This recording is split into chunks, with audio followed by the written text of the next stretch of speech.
This is Lesson 2 for writing notes about human services contacts with clients. This lesson focuses on writing formal client contact notes. This lesson will first discuss formats for client contact notes. Second, writing notes that document the interview process. And third, some tips for writing notes. First, review the assigned reading about writing client contact notes. This has quite a lot of information and suggestions about things that will help you write effective notes. What was familiar? What had you already learned in terms of your own experiences? What were some things in the assigned reading that were new to you or surprising? Consider how these tips could help you when you're writing notes for a client interview.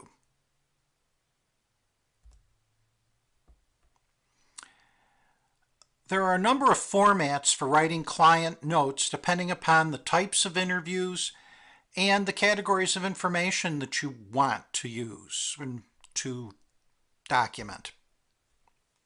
There are a number of types of client interviews. There's intake or initial assessments. There's interviews for information and referral, sometimes crisis notes. There can be progress notes or follow-up appointments, and group notes or meeting notes. There's a number of formats that are used in formal note-taking for client contacts. One tip is that all notes identify the client name, the date, and the location of the contact, the type of interview, who's present for the interview, and the name of the worker conducting the interview, which is generally accompanied by the worker's signature at the end.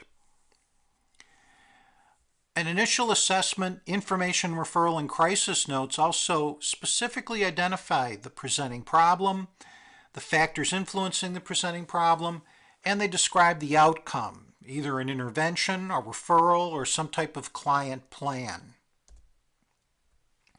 Formats also focus on progress notes or follow-up notes, which describe the current functioning, the events or progress since the previous appointment, the status of the previous plan, interventions occurring during the interview, as well as a plan for client activities following the interview. Group interviews and meetings will be discussed during Lesson 4. There are some templates that are used to document client contacts, and most organizations have a particular outline that they use. In general, the outline can include things like identifying information, the presenting problem, the history or data collection, assessment goals and contracting, as well as intervention and evaluation of how successful the interventions are. One type of note that's used in health settings is a SOAP note. S stands for subjective, what the client reports about the presenting problem. O is objective, what the worker observes. The worker describes what he or she is able to see or hear and the results of any testing. A is assessment, the worker's explanation of what influences the presenting problem and what will resolve it. And P is the plan, who will do what, when, where, how often, and how will you know whether this resolves the presenting problem. This is a really good format that's used in many note-taking and can be very helpful.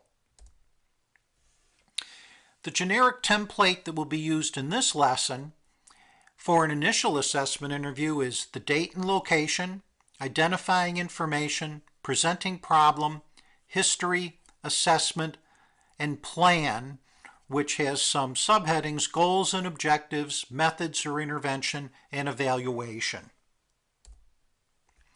For the template for a progress or follow-up note has some similar things and some different things. The date and location, status of the presenting problem, intervention, that's intervention during the session, assessment, and plan for what happens after the session. Goals and objectives, methods, interventions, and evaluation, as mentioned before. When you're using client note templates, you generally use the categories as headings, which start at the left margin, and then the content begins on the next line and is single-spaced. There can be lots of differences about this, but this is more often what is used in practice.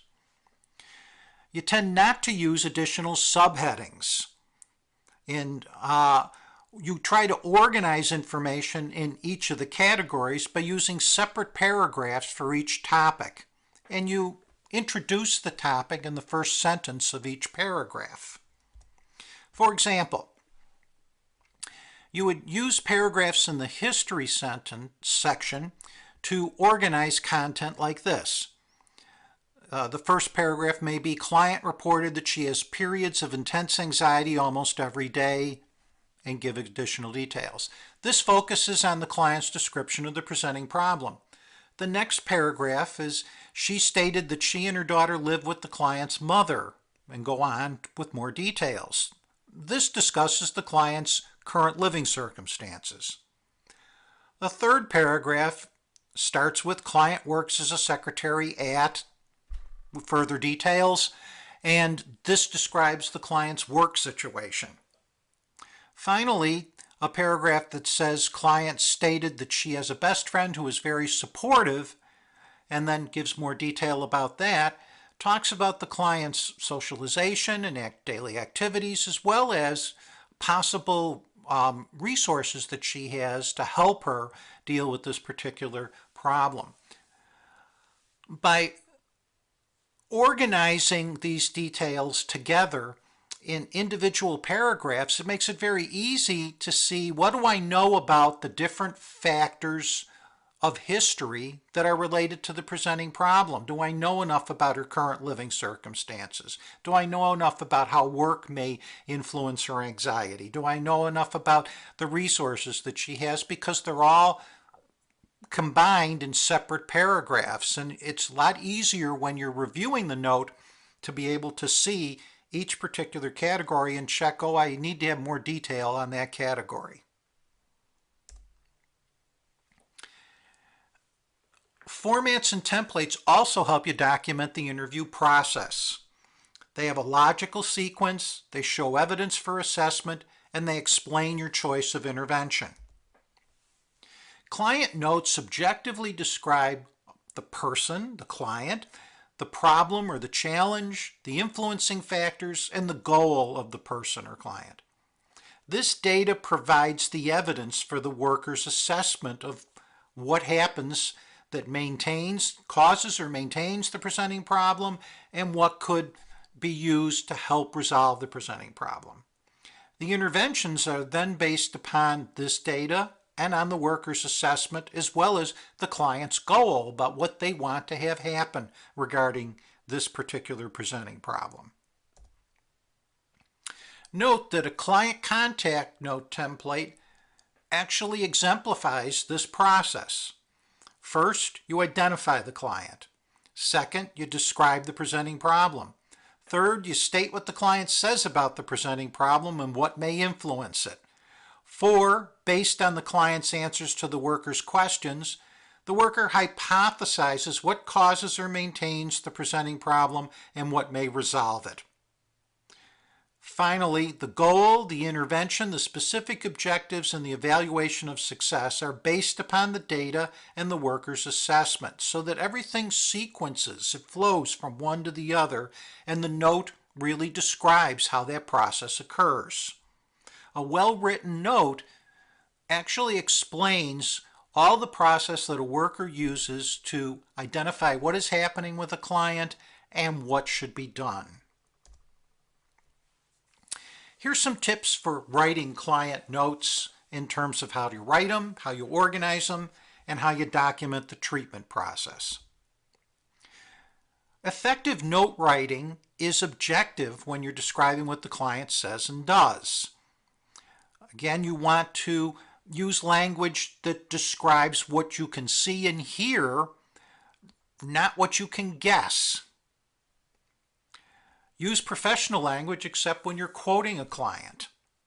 Describe rather than label. Be concise. And write as if the client will read what you write. In terms of organizing client notes, each section builds on the previous section and leads to subsequent sections. Do not repeat information in multiple parts of the note.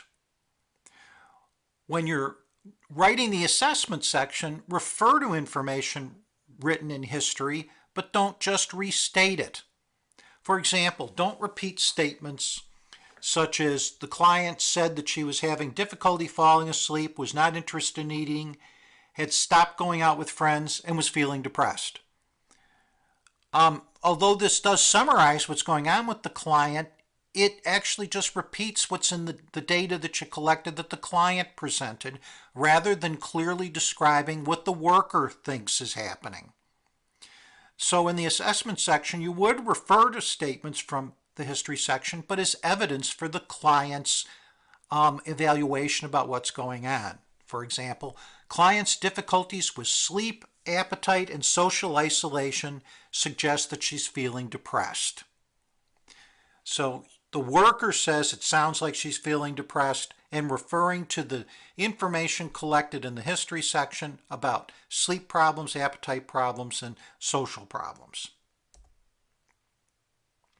When you're writing objective descriptions, you don't include the interpretations that you have in the identifying information, presenting problem, and history parts of the note. For example, you wouldn't write, client was angry about everything in his life when you're describing what the client presented in the interview. You might write, the client said he was angry about his life, because that does report what the client says. Alternatively, you could write, in a loud voice, client said that his work supervisor was always on his case, his wife complained that he did not make enough money, and his neighbor was threatening to call the police about his kids being too noisy in the backyard. This gives some very particular detail about how you would interpret the client being angry about everything in his life, but it also gives detail that you're going to be able to go back and ask the client about, and as you know, how do you address each of these particular issues? Have any of these changed and shown any progress? So having this detailed in the note can be very helpful. When you write the assessment, you want to be sure that it's based upon the worker's training and expertise. As mentioned before, you don't simply repeat what the client reported, such as client said that he was feeling angrier by the minute due to his boss's, wife's, and neighbor's complaints. You do explain how the client's statements are evidence for the worker's hypothesis. Client appears to be feeling increasingly angry and frustrated, as shown by his reactions to complaints from his wife, boss, and neighbor. So your assessment based on your training is saying, okay, this is becoming an increasingly difficult area for the client, and then you start going into identifying, okay, what kinds of things are available, what kind of resources are available to help this particular client. Okay, this is the end of Lesson 2. Review the following example of this lesson and then practice what you've learned. The following section once again talks about the notes taken during the Scott Thompson interview and how those notes are used to write a formal client contact note of that interview. It illustrates the steps in this lesson. It also shows a way for completing the Lesson 2 writing lab. After you watch the example, use what you've learned and the ideas that you wrote down during this lesson, and then complete the Lesson 2 writing lab.